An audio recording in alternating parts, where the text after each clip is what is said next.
21절에 예수님께서 배를 타시고 다시 맞은편으로 건너가시니 큰 무리가 그에게로 모이거늘 이에 바닷가에 계실 때의 일이었습니다. 오늘 본문에 보여지는 이 회당장, 그는 회당에는 여러 사람이 있는데 그 회당장 중에 한 사람이었어요. 여러 회당장 중에 하나였던 야이로. 회당장은 아무나 되는 것이 아니었고 그 유대인들은 회당을 중심으로 해서 모든 것들을 이루고 살았습니다. 그러므로 회당장이 끼치는 영향이 컸고 그만큼 지위가, 그만큼 아무나 회당장이 되는 것이 아니었으니 그것은 상당히 권위 있는 일이었어요. 그런데 그 회당장 중에 하나인 야이로라고 하는 사람이 예수님께 무릎을 꿇었습니다. 이것은 특별한 일이었어요. 왜냐하면 그 당시 종교 기득권자들을 향하여 주님은 강하게 그들의 위선과 거짓을 질타하셨으니까 이런 일에 많은 사람들은 예수님을 싫어했다고요. 그런데 그 회당장 중에 하나인 야이로가 예수님께 무릎을 꿇었다. 더더욱 21절에는 큰 무리들 가운데 많은 사람들이 모여 있는데 그 중에 회당장 중에 하나인 야이로가 예수님께 다가와서 발 아래 엎드렸어요. 이것은 그가 중심으로 존경을 표시하고 23절에는 간절히 구했어요. 간절히 내 어린 딸이 죽게 되었사오니 오셔서 그 위에 손을 얹으사 그로 구원을 받아 살게 해 주십시오. 여러분, 딸이 죽어가는 그 절박한 상황, 여러분 이제 빨리 어떤 조치가 없으면 안 될 그런 아주 다급한 환경에 그가 간곡히 구했어요. 이 간곡히 구했다는 건 한 번쯤 구한 것이 아니라 계속 구한 거예요. 계속 예수님께 존경을 표시하고, 그리고 그는 어떻게든지 주님이 자신의 이 강청에 귀를 기울이고 그리고 자기 집에 오셔서 자기 딸의 문제를 해결해 주십사 하고 또 매달리고 또 매달리고 또 매달린 거예요. 마침내 주님이 허락하시고 이미도 많은 무리가 따르고 있는 중에 그의 집으로 발걸음을 옮기시게 되면서 갑작스런 주님의 행선지의 변화로 24절에 이에 그와 함께 가실새 큰 무리가 따라가며 애워싸 밀더라 그랬어요. 그러니까 그 안에 여러분 적지 않은 소동이 일어났어요. 그 많은 사람이 몰려들어 갑자기 여러분 앞에 계신 주님이 행선지를 바꾸면서 뒤에 무심코 따라갔던 사람들이 행선지의 변화로 인해서 막 혼란이 온 거예요. 혼란이. 그런 환경 가운데 마침내 예수님이 그 회당장의 집으로 가시게 됩니다. 35절에 보면 아직 예수님께서 말씀하실 때, 이것은 예수님이 그의 집으로 가는 중에 있었던 12년 동안 피를 쏟는 부인병을 앓고 있는 여인이 예수님에 대한 소문을 듣고 예수님은 자신의 문제를 해결해 주실 수 있을 것이다. 그래서 많은 무리들 가운데 예수님이 가시는 그 무리 가운데 들어가서 몰래 예수님 뒤로 가서 예수님의 옷자락에 손을 댔던 거예요. 손을 댔다는 건 예수님의 겉옷 끝에는 모든 유대인들은 실가닥을 묶어서 술을 달게 했어요. 그 술에다가 손을 댄 거예요. 근데 놀라운 건 그의 혈루의 근원이 말라버렸죠. 본인 스스로가 치료됐다는 걸 알았고 예수님께서는 누가 내 몸에 손을 댔느냐, 내 옷에 손을 댔느냐. 제자들은 이해하는 사람이 없어. 이렇게 많은 사람이 애워싸 밀묘하는 이 복잡하고 또 이렇게 시끄러운 이 환경 가운데 왜 예수님은 누가 내 옷에 손을 댔냐 이렇게 민감하게 말씀하시는 겁니까? 그런데 한 여인이 예수님께 은밀히 다가와 믿음으로 인해서 놀라운 이적과 기적을 체험한 걸 누구도 몰라요. 그러니까 하나님의 능력은 사모하는 이에게 나타나죠. 그러니까 예배의 자리에서도 겉으로 보여지는 요란스러움은 없어도 하나님은 하나님의 일을 하세요. 누가의 상처난 마음도 하나님은 싸매어 주기도 하고, 또 깊은 좌절과 절망 가운데 있는 이들을 하나님은 힘을 줘서 일으켜 세우시기도 하세요. 겉으로 볼 때는 우리 잘 몰라요. 그러므로 단지 그냥 보여지는 것이 다라고 말하면 안 되죠. 주님께서 누가 내 옷에 손을 대느냐, 마침내 여인이 자기를 고백하면서 가까이 있는 제자들조차 알지 못했던 놀라운 역사가, 사모하는 그를 아시는 주님이 그에게 이런 능력과 은혜를 베풀어 줬구나. 그리고 주님이 따라 내 믿음이 너를 구원하였으니 평안히 가라, 내 병에서 놓여 건강할지어다. 이렇게 주님이 말씀하고 계실 때, 그 말이에요. 아직 예수님께서 말씀하실 때 회당장의 집에서 회당장이 얘기한 거예요. 당신의 딸은 죽었어요. 근데 어찌하여 더 선생을 괴롭게 합니까? 이 말은 이미도 예수님께 죽어가는 딸의 문제를 해결받겠다고 예수님께 다가간 그것도 많은 다수의 사람들에게는 수용할 수 없는 미련하고 어리석은 일이에요. 의사가 안 된다 그러면 안 되는 줄 알지? 지금까지 많은 경험을 한 인생의 연륜인 사람들이 희망이 없다 그러면 그런 줄 알지? 예수님께 가서 이렇게 더 이상 희망 없는 자식의 문제를 해결해 달라고 매달리는 것, 예수님을 당혹하게 하는 일이고, 또 당신도 헛된 짓에 불과하다고 사람이 생각했지만, 이제는 자식이 죽음을 눈앞에 두고 자식을 이 땅에서 떠나보내야 되는 아버지 입장에 지푸라기라도 붙잡겠다는 마음으로 몸부림치는 것 같아서 사람들은 그의 모습을 지켜보고 있었던 차, 마침내 딸이 세상을 떠났어요. 그러니까 와서 하는 얘기가, 어찌하여 선생을 더 괴롭게 합니까? 이미 말도 되지 않는 것을 부탁했으니 예수님을 괴롭게 한 일이라고 여겼고, 이제는 딸이 죽었는데 그럼에도 불구하고 당신이 또 매달리는 건 예수님을 더 곤혹스럽게 하는 것이다, 사람들은 생각을 했어요. 예수님께서 그 말을 들으시고 회당장이 이르시되 두려워하지 말고 믿기만 해라.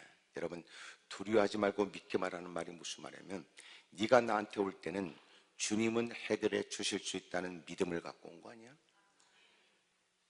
이런 환경의 변화가, 또 환경의 악화가, 또 어찌 보면 이제 더 이상 희망이 없는 것 같은 그런 형편에도 너는 여전히 주님을 믿음으로 믿고 다가온 것처럼, 그런 환경에도 여전히 믿으라, 그 말이에요. 여전히 믿으라.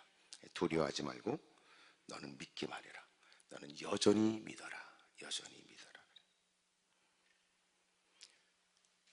베드로와 야고보의 형제 요한 외에는 아무도 따라오는 걸 허락지 아니하신 주님이 회당장의 집에 이제 들어가셨어요. 집에 들어가시면서 여러 제자가 있지만 제자 가운데도 베드로, 야고보, 요한, 그들만 데리고 가세요. 베드로, 야고보, 요한만 따로 데려가셨던 변화산 산상에서의 예수님이 모세와 엘리야와 만나서 놀라운 신비한 대화의 일들을 목격하게도 하셨어요.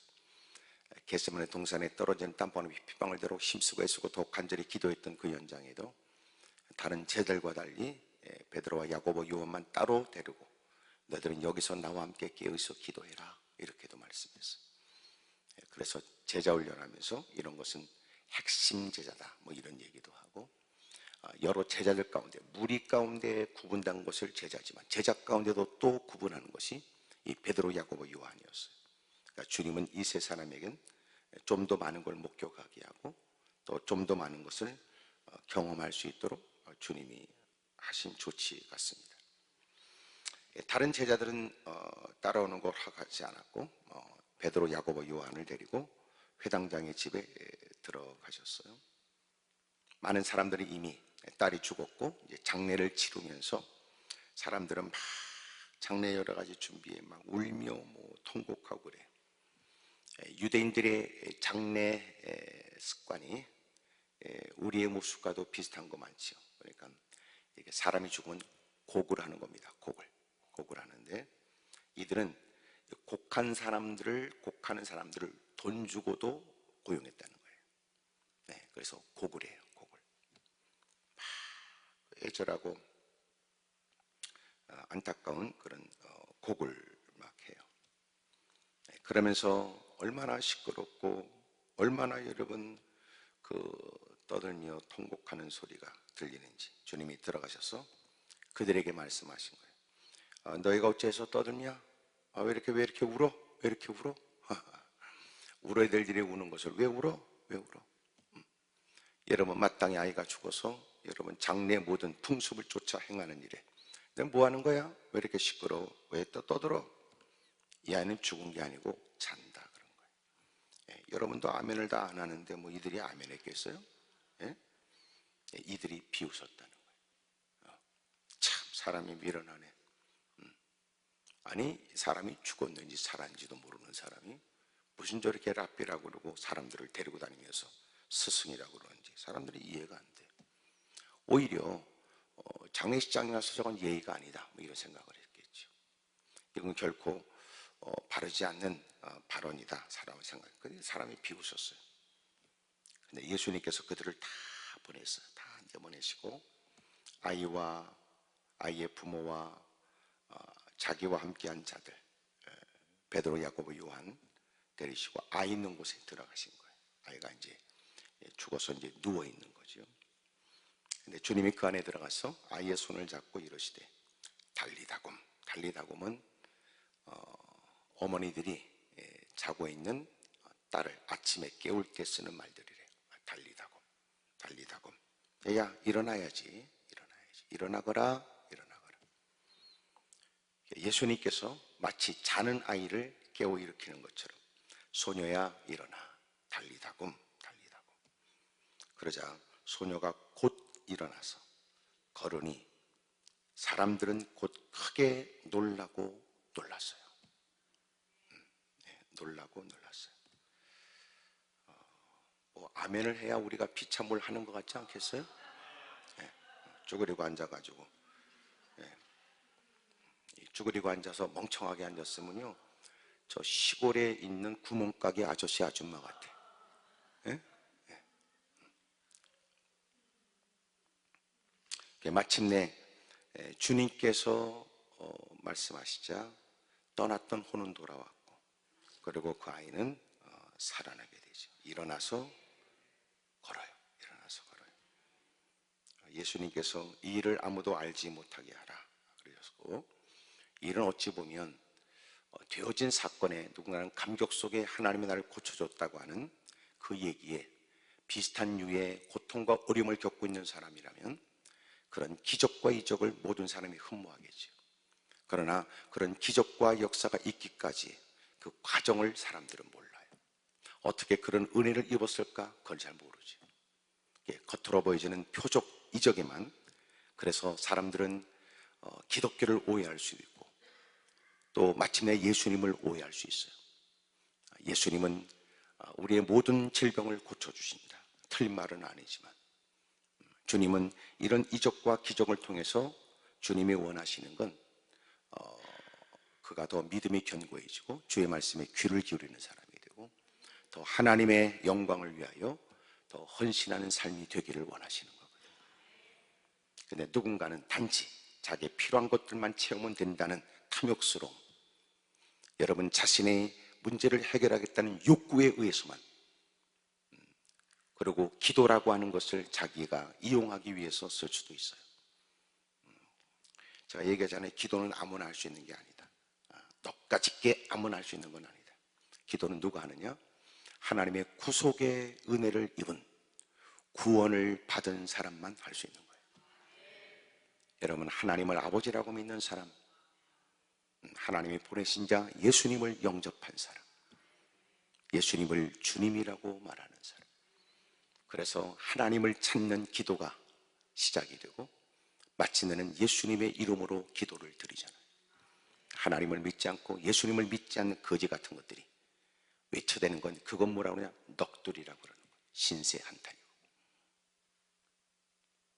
그러므로 기도는 모든 사람에게 주어진 것이 아니라 하나님은 구원의 은혜를 베푸시고 그에게 은혜 위에 은혜로 하나님이 주시는 약속이에요.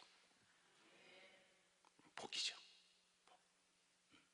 그러므로 기도는 아무나 할 수 없어요. 세상의 모든 종교가 다 기도 얘기를 해요. 다 기도 얘기를 합니다. 그러나 그들은 피로를 따라 뭔가를 얻고자 자기가 섬기는 신의 마음을 달래기 위해서 애쓰지만 우리의 기도는 주님으로부터 시작된 거예요. 우리의 믿음이 하나님께로부터 시작된 것처럼 주님이 오심으로 우리가 신앙이 시작되잖아요.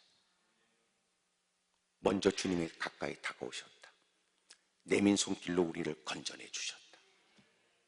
그리고 주님은 우리에게 너 이제부터 어느 곳에 있든지 어떤 일을 만나든지 너는 나를 찾으면 내가 내 기도를 들어주겠다.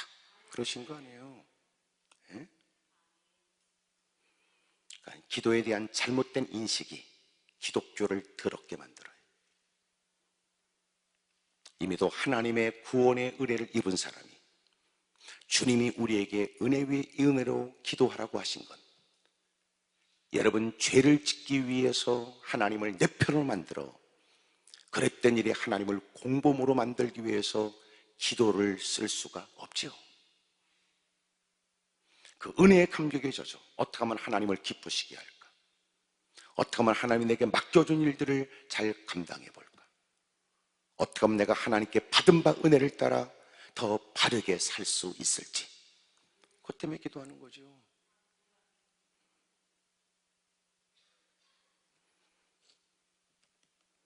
그러므로 하나님을 믿지 않는다면 예수님을 영접하지 않았다면 이게 먼저예요.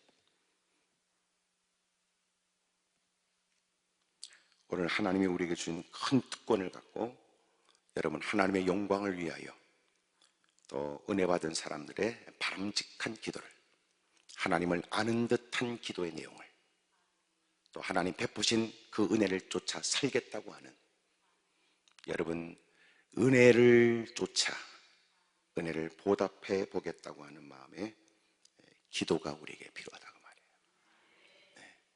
근데 어느 때가 돼야 우리가 그 기도할까요? 이게 이제 불행한 일이에요. 그래서 대부분 기도가 전부 다 자기의 탐욕과 관련되어 있어요. 대부분 기도가 당장에 오그라지고 깨진 현실하고 한 관계가 있어요. 그러나 기도는 하나님과 관련되어야 되잖아요. 그래서 주님이 우리에게 가르쳐준 주기도문은 주님의 기도가 아니라 주님이 우리가 해야 될 기도를 알려주신 기도문이에요.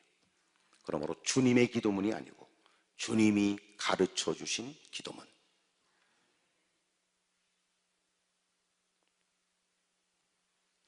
그 기도 속에 있는 굵직한 것은 하나님에 대한 얘기잖아요. 하나님. 또 하나가 뭐냐면 여러분 이웃에 대한 얘기. 자기의 일용할 양식에 자기의 필요에 대한 얘기. 그러나 여러분 그 선이 있어서 탐욕스러움이 아닌 일용할 양식을 구하는 거예요.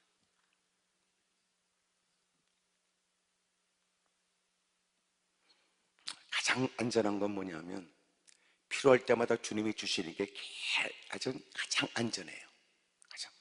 왜냐하면 내가 내 앞날을 위해서 내가 필요한 것들을 잔뜩 싸들고 다녀야 되잖아. 근데 손에 쥐어진 것도 없고 짊어진 짐이 없고 갖고 가는 여러분 대빵 많은 건 없는데 그 사람은 늘 여유스러워. 왜냐하면 하나님께 기도하면 하나님이 필요한 것들을 탁탁 줘. 네? 필요한 것들을 주신다. 그처럼 가장 행복하고 안전하고 평안하게 사는 방법이 어디 있어요? 근데 우리가 잔뜩 짊어지고 가면 뭐가 끼어요? 도둑놈이 끼지.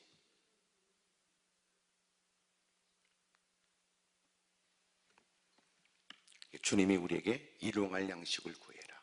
일용할 양식. 바른 기도를 배우고 바른 기도가 있길 바라고 기도 속에 이제는 하나님께 받은 바 은혜에 더 사역의 안목이 더 넓어지고 또 더 많은 사람들을 가슴에 품어 영혼 구령의 일들을 위해 힘쓰고, 어떻게 하면 내가 하나님을 기쁘시게 할까, 더 깊은 고민에 날마다 눈에 눈물이 고여 있기를 바라요. 자, 이 회당장 야이로의 집안에 일어난 놀라운 일, 여러분 숨을 헐떡거리고 죽어가는 꺼져가는 심지처럼, 여러분 바람에 힘이 흔들리는 여러분 등불처럼 예수님이 오셔서 내 딸을 살려주십시오. 근데 이미도 죽어버렸다. 근데 주님이 그를 살렸어요. 예수님이 이 일을 통해서 뭘 가르쳐줘요?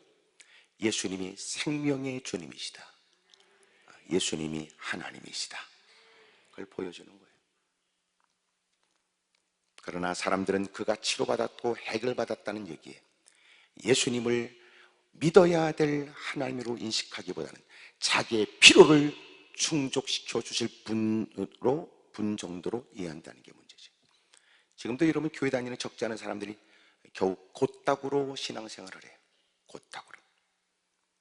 베드로가 그런 것처럼 너는 나를 따라가라. 여러분 금방 그물이 찢어지도록 잡힌 많은 고기들을 버리고 배와 그물을 버리고 기꺼이 주님을 따랐던 것처럼,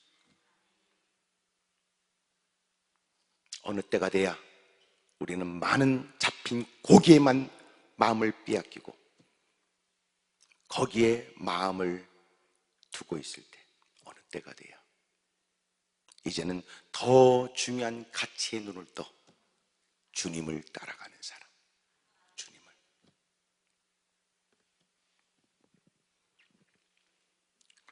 오늘 제가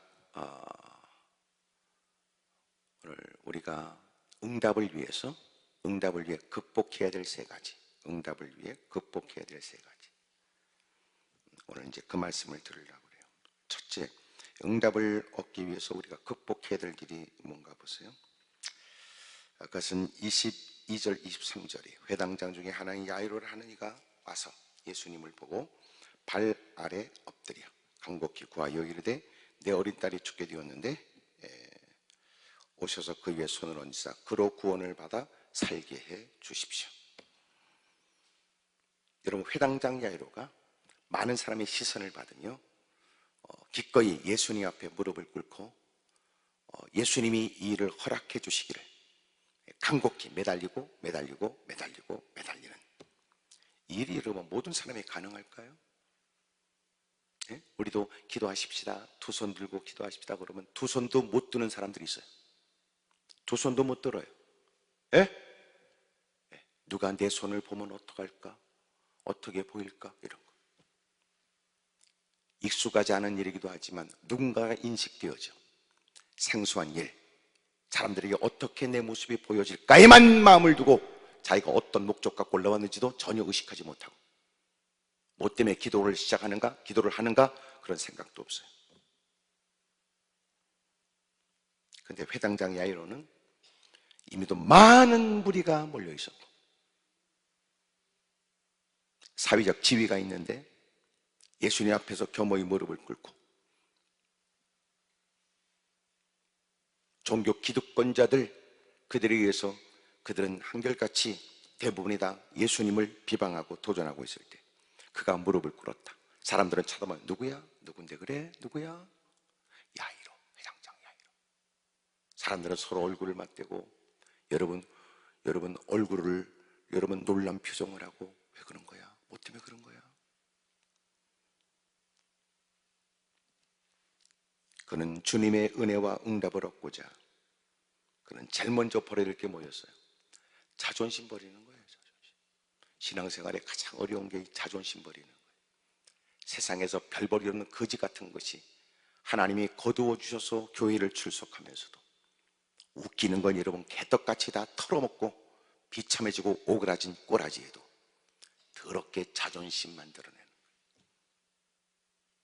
그래서 그런 거지 같은 것도 그리스도의 종이 되기까지 먼저 그런 과정을 밟았던 사람들은 그를 긍휼히 여기고 기다려줘야 돼요.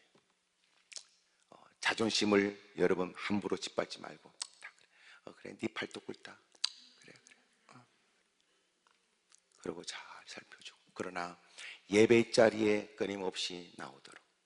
근데 어느 순간 하나님 말씀을 들으면서 믿음이 생기는 거예요. 믿음은 그리스도의 말씀으로 말미암는다. 하나님 말씀을 듣고 또 듣게 되면서 여러분 그에게 믿음이 시작되는 거예요. 제가 얘기했잖아요. 언제나 믿음은 말씀과 관련된 것이. 그러나 그가 믿는다고 말하지만 말씀과 관계없다면 그는 가짜 믿음, 개인적 자신의 신념이에요. 바로 믿음은 말씀과 관계에 있어야 돼요.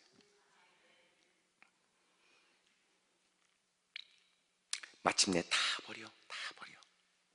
드디어 많은 사람들 앞에 내가 어떻게 보여지느냐를 생각하고 거들먹거렸던 인간이 드디어 주님께서 믿음을 갖게 하시고 눈을 열어주면 주님만 보이는 겁니다. 주님만 보이죠. 다른 사람의 나를 어떻게 볼까? 이게 아니라 주님이 보인단 말이에요. 주님이. 그 꼬라지, 그 처지에 나를 돌보는 주님밖에 없다고, 그리고 희망을 갖고 교회 안에 들어와서조차 자존심을 운운했던 인간이 드디어 그에게는 주님만 보여지기 시작한다. 그리고 그는 몇 마디 쭈글거렸던 그가 주님 앞에 드디어 간곡한 기도의 모습을 보이기 시작한다. 진심 있는 기도, 오직 주님의 은혜를 얻고자 하는.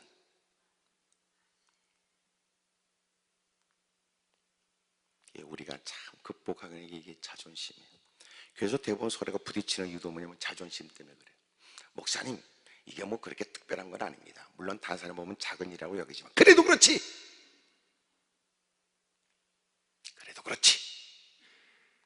내 성질을 건들잖아요. 그래도 그렇지. 내 자존심을 건들잖아요. 그래서 한판 붙는 거 아니에요? 그래서 주님이 너희가 나를 따르려면 해야 될 일, 자기를 부인하라는 거예요. 자기 부인. 예? 자기 와이프가 아니고 자기를 부인해. 내가 없어야 된대요. 내가 없어야 된다고요. 내가 있으니까 문제지. 하나님 말씀을 들으면서 가장 큰 걸림돌이 뭐야? 나예요. 나. 하나님 말씀을 하나님 말씀으로 들어야 되는데 하나님 말씀에 들려지면 내가 그 말씀을 자꾸 거부하는 거예요. 기분 따져가면서, 성질 따져가면서. 이제 그게 무너져야 돼요. 그게 무너져요. 그래야 하나님의 은혜를 누려요. 그래야 비로소 하나님께 눈물을 가득 담고 주님을 바라보고 기도했던 사람이 그 눈으로 하나님이 허락하시는 놀라운 일을 목격할 자격이 있어요. 힘써 주 이름을 부르며 도움을 청했던 그 입술로 마침내 주님이 베푸신 놀라운 은혜에 대한 간증이 있을 수 있단 말이에요. 어찌 보면 신앙생활하면서 간증에 관해서는 할 말이 없는 사람, 그러니까 뭐 교회 생활에 관해서는 떠버리고 말만 많고 거들먹거리지만 하나님의 베푸신 역사, 하나님께 엎드려 기도함으로 고비를 뛰어넘어가면서 하나님이 행하신 놀라운 위대한 이적과 기적에 대한 간증은 쥐뿔도 없는 거지 같은 사람. 그러니까 대부분 신앙이 추상적 신앙이 되는 거예요. 여러분, 하나님은 지금도 살아계세요. 하나님의 말씀은 아주 현실보다 뛰어넘는 사실적이에요. 현실대로 되지 않지만 말씀대로는 됩니다.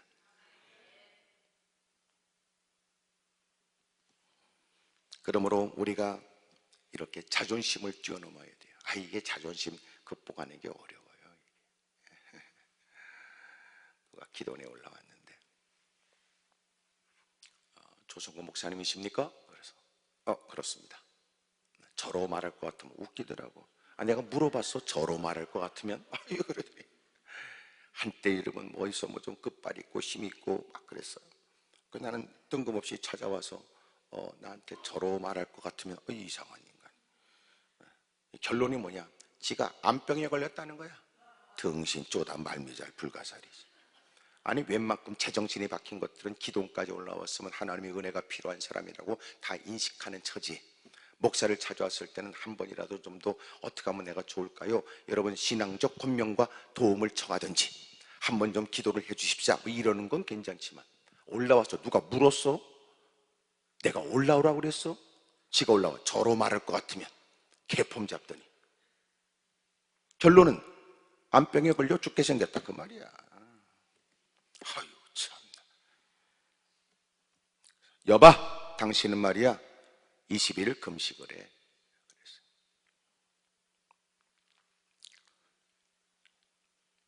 그리고 무릎을 탁 꿇었어요. 나중에 듣게 된 얘기지만 너무너무 내가 무서웠대. 에? 폼 잡고 개폼 잡고 올라왔다가 내가 여기 기도원이라는데 나는 생전 내가 이런 데는 내가 올라올 생각도 없었으나 내가 이렇게 올라온 건 나를 무시할 수 있으니 내가 이렇게 올라온 건 내가 나로 말할 것 같으면 이거부터 얘기하고 내가 올라올 때 올라온 게 아니고 이제 그런 싸가지로 이제 올라왔는데 당신 20일을 금식해. 너무너무 무섭더래. 그리고 탕부르불 꿇었어요. 그리고 기도하고 기도해주고 20일을 금식했는데 그 교회가 뒤집어졌어요. 그 놈이 금식한다고. 그러니까 여러분 그가 낯선 목사한테 올라와서 그렇게 여러분 개폼을 잡았던 걸 보면 상상이 되잖아. 이게 문제예요. 이놈은 자존심이라는 거. 자존심이 없어서는 안 되겠지만 그러나 정말 네가 하나님의 도움이 필요하다면 하나님의 은혜를 받기 위해 뭐든지 버릴 수 있어야 되는 거 아니에요? 뭐든지. 내가 낯선 장소까지는 갈 수 있다. 하지만 내 자존심은 건들면 나는 못 참는다. 내가 하나님의 도움이 필요한 건 사실이다. 하지만 이렇게까지 하고 싶진 않다. 그러니까 문턱에서 자빠지는 사람 많아요. 우리는 그런 사람을 뭐라고 그래요? 그런 사람을 에?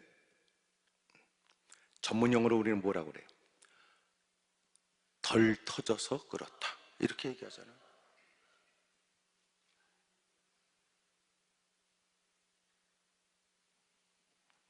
밖에 나가면 찍소리도 못하는 게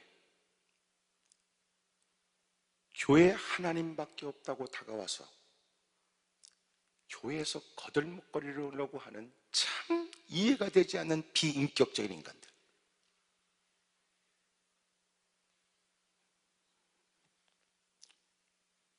여러분 우리가 극복해야 될 게 자존심 버려야 돼요. 하나님 저 하나님밖에 없어요. 상황이 그렇습니다. 누군가는 풍요 속에서도 하나님밖에 없다는 믿음으로 고백할 때 그런 꼬라지가 더러워서 정말 아무것도 없습니다.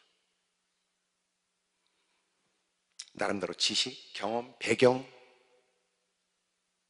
뭔가 야망을 갖고 야심찬 모습으로 살아왔던 세월이 내게 결국은 이렇게 비참해졌고 오그라졌고 깨졌고 돈 떨어지고 신발 떨어지고 자기 손에 들고 있는 그 많은 핸드폰에 그 많은 전화번호도 다 소용이 없어.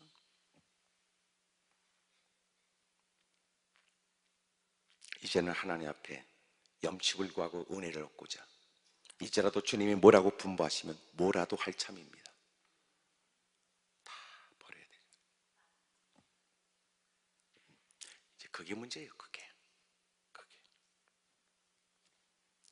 여러분도 뛰어넘으셔야 돼요. 하나님 앞에서 그는 그 모든 걸 다 기꺼이 내려놓고 주 음성에 귀를 기울인다. 책망도 기쁨으로 받고 주님의 지도와 지시를 따라 방향을 결정하고 태도를 결정한다. 그러면 살지요.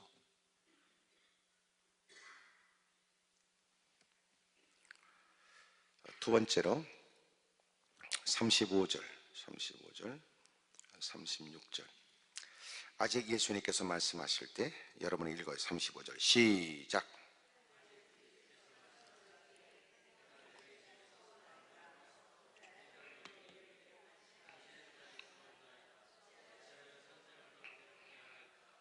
(36절)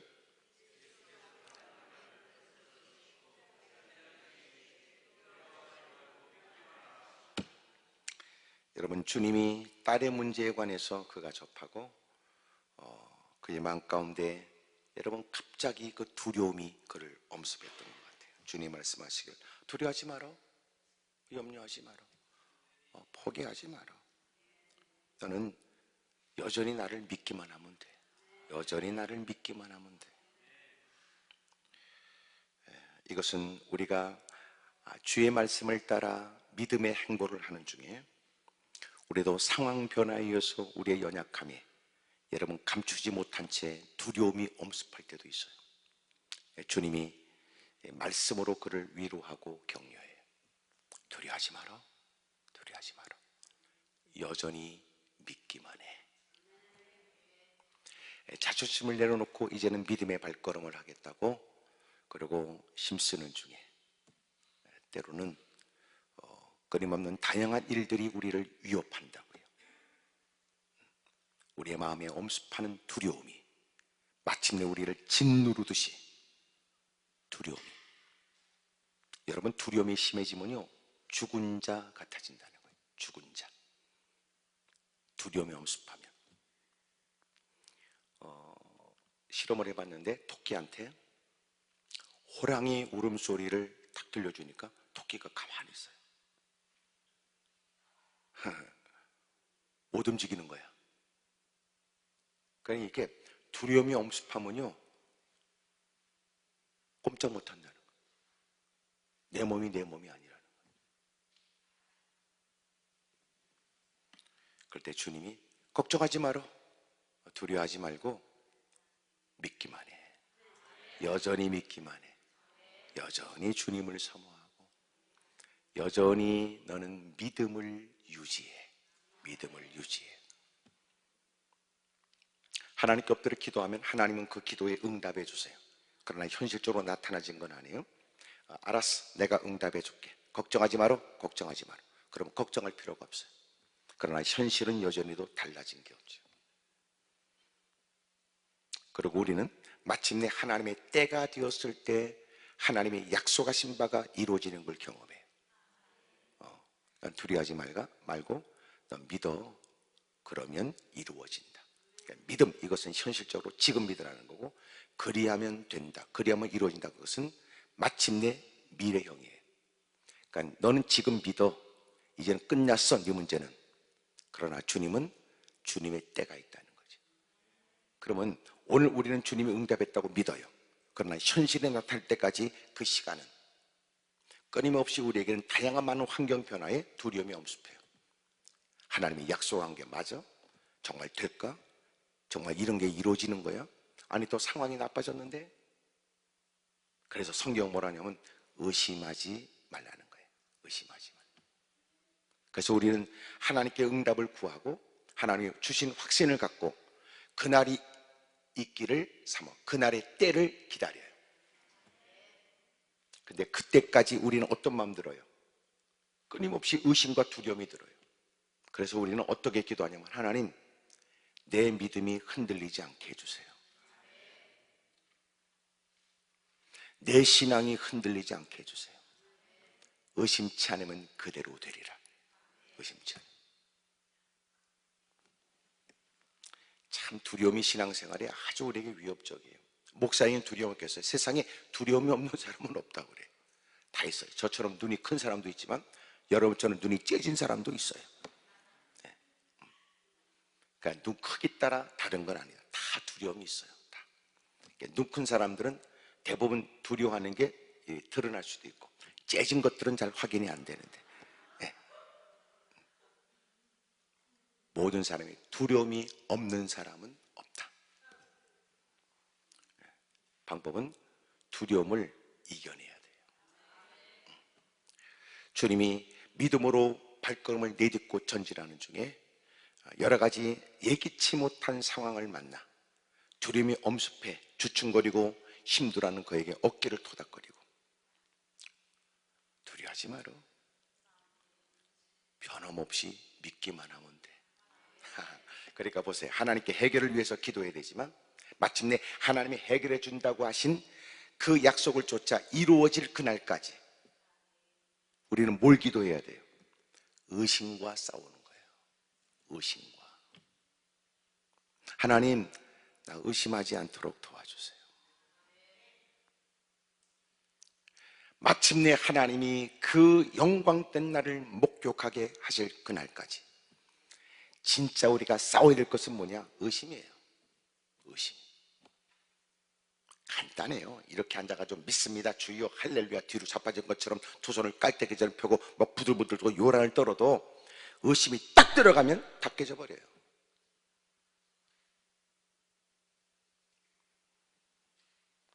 그래서 끊임없이 우리는 믿음을 지키기 위해 의심과 싸워야 돼요. 주님이 그 의심을 갖게 하는 건 두려움이라는 거예요. 두려워하지 마라. 두려워하지 마라. 두려워하지 마라. 하나님께 엎드려 간절히 기도하면 하나님은 그리스도 예수님의 평강이 우리에게 있도록 주님 도와주세요. 하나님의 평강이 우리에게 있도록 은혜를 주세요. 제일 먼저 자존심을 극복해야 돼요. 두 번째는 두려움을 극복해야 돼요. 한날을 보니까 엎드려 기도하는 중에 엘리 제사장, 나이가 들어서 눈이 어둡고 엎드려 기도하는 사력을 다한 심정을 통하는 통고로 시작한 그의 기도, 심정을 통하는 기도를 드리는데 벌겋게 상기된 얼굴에 입술만 막 움직이면서 집중하는 그의 기도를 술 찬 여인의 기도라고 여겼어요. 여러분, 그에게 당신은 술부터 깨고 와서 기도해야 된다. 이런, 얼마나 자존심 상해. 가뜩이 나는 불인나 때문에, 다른 여인 때문에 내가 이렇게 늘 공격과 어려움을 하고 대적인 그를 통해서 상처를 입었나. 이제는 하나님은 내 마음을 알고 하나님은 이 문제를 해결해 주십사 하고 매달려 기도하는 일에 교회 안에 왔더니 주의 종이라는 게 기도하는 것과 술 파먹고 떠버리는 걸 구분도 못해? 거기다 다른 것도 아니고 술 취한 여인이라고 말하는 게 얼마나 상처 입었겠어요. 근데 그는 그렇게 하지 않았어요. 그것도 뛰어넘어야 될, 응답을 위해서 넘어야 될 산으로 생각했고 오히려 자신의 처지를 잘 설명했어요. 저는 너무나 고통스럽고 괴로운 여인이죠. 하나님의 은혜가 절박한 사람. 내가 이렇게 하나님께 무릎을 꿇어 하나님의 은혜를 얻겠다고 그렇게 기도하게 된 자기의 사연과 함께 나는 하나님의 도움이 절절히 필요한 여인이라고 얘기를 해요.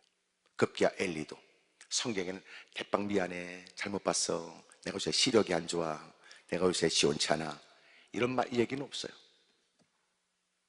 그러나 여러분, 그가 말하기를 하나님의 너의 간절한 기도에 응답해 주시길 원한다. 결국은 그가 하는 축복 얘기를 듣고 집으로 가. 더 이상 걱정하지 않아요. 남편과 더불어 동침할 때 하나님은 그의 템문을 열어주잖아요. 그리고 그는 큰 목소리로 외쳐요. 봐라, 하나님의 내 뿔을 높이 드셨도다. 하나님은 죽이기도 하고 살리기도 한다. 하나님은 거름더미에서도 건져내 주시기도 하신다. 하나님의 베푸신 크나큰 은혜의 감동에 지금까지 사람들에게 아이를 낳지 못하는 여인이라고 많은 사람들의 여러분 자격지심에 의해서 그들의 눈길 때문에 상처를 입었고 여러분 대놓고 대적하는 일들 때문에 고통을 겪었던 그가 하나님의 베푸신 은혜의 가슴을 피고 봐라, 하나님이 내게 은혜를 베풀어 주셨다. 여러분, 그 자존심 쉽지 않겠지만 버리세요. 근데 이 자존심을 버리기가 어려운 게 뭐냐면 대부분 열등의식을 갖는다. 그럼 이게 못 버려요.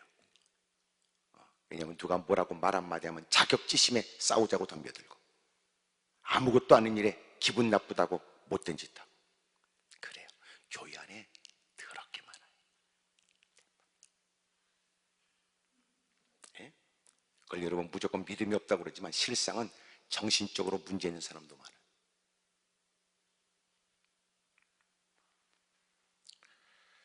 자존심을 버리세요. 그 다음에 두려움을 극복하셔야 돼요. 오늘 하나님이 우리에게 주신 말씀 때문에 새로운 결심을 하고 다짐도 하게 되지만, 그러나 세상은 우리를 인정해 주지 않아. 모처럼 예배 시간에 앉아서 주여 믿습니다, 믿습니다, 막 밑이 새도록 그냥 막 믿습니다 소리를 연발하고 가지만, 삶의 현장에 가면 당장 부딪히는 것이 도전일지도 몰라요. 누가 더 험상궂은 모습으로 여러분 우리를 도전할지도 몰라요. 그러면 다가오는 엄습하는 두려움,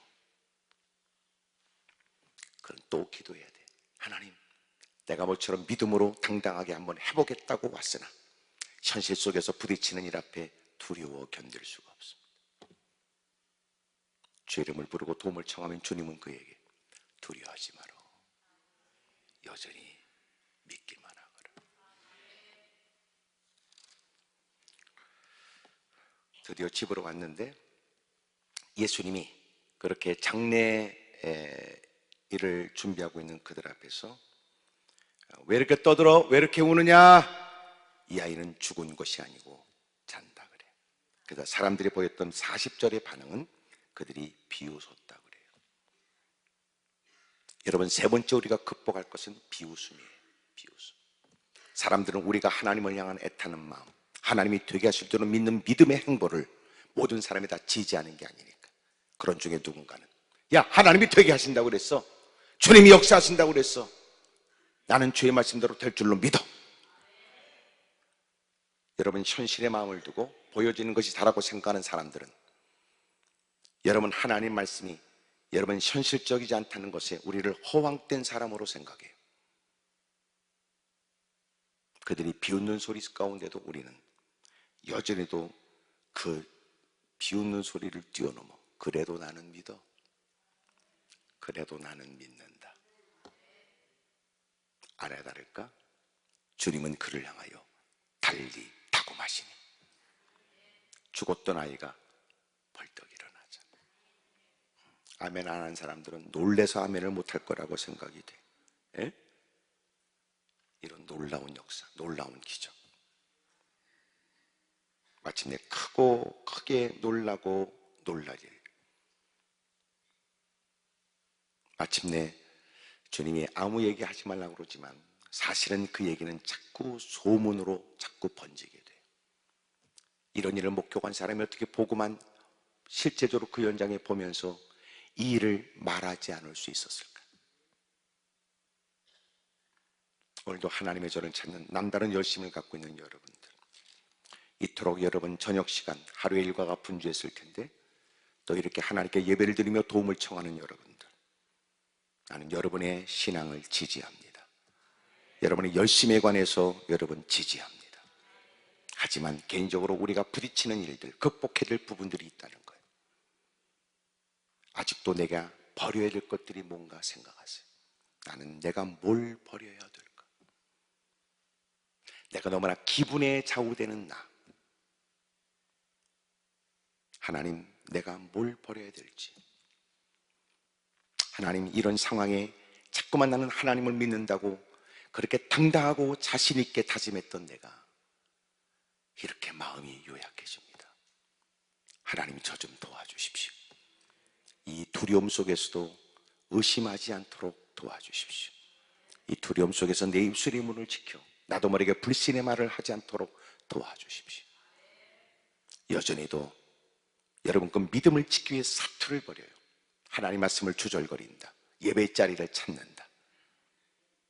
여전히도 여러분 예배하는 사람의 무리 가운데 끼어들어 신실한 믿음의 사람들을 만나, 그리고 홀로 있게 되면 이런저런 나쁜 생각이 그를 자꾸만 도전하니까 하나님, 나는 이런 의심을 떨쳐낼 수 있도록 도와주십시오.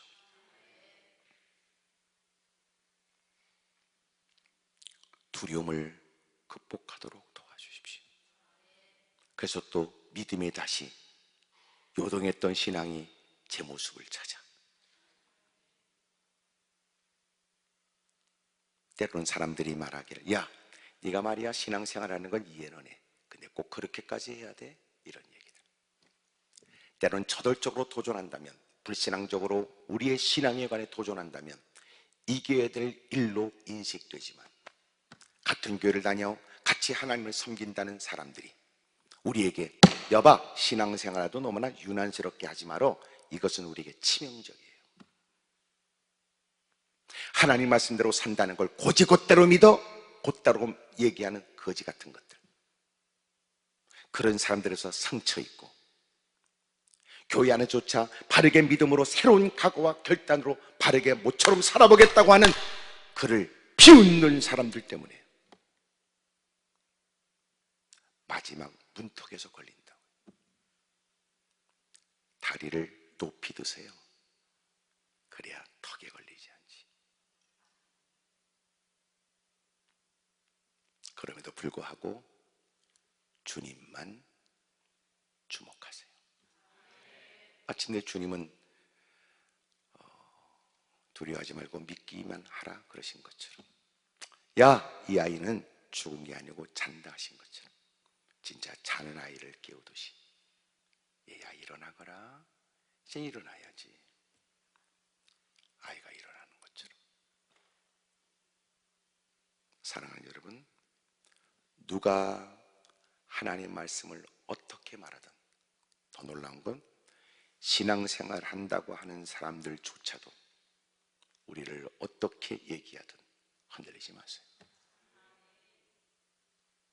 그래야 그는 하나님이 그에게 허락하시는 결국을 보게 될 테니까. 결국 놀랍고 놀라운 일, 저와 여러분들에게도 있기를 축복합니다. 할렐루야. 여러분, 이 과정에서 가장 우리는 뭐가 어려울까요? 개인적으로 다룰 수 있어요. 지금 여러분들은 어디서 지금 힘들어하고 머뭇거리고 있을까요? 오늘 하나님이 우리에게 주신 말씀을 따라, 하나님, 쉽지 않은 일, 각자 개인적으로 만나는 고통과 어려움은 각각 달라요.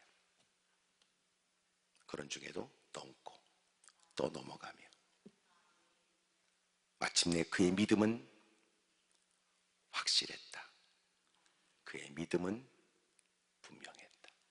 그리고 믿음이 나타나는 주님이 허락하신 그 은혜가 여러분의 영과 육에 있기를 축복합니다.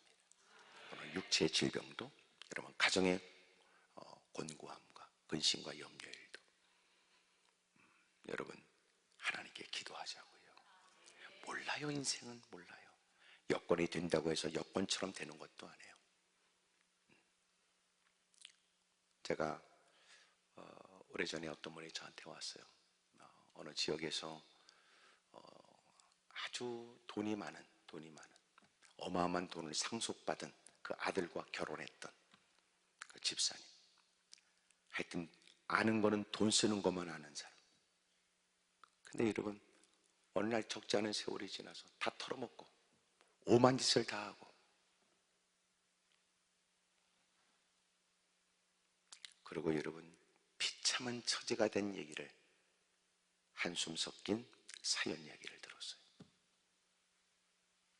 참 인생은 장담할 게 없어요. 건강도 장담할 게 없고,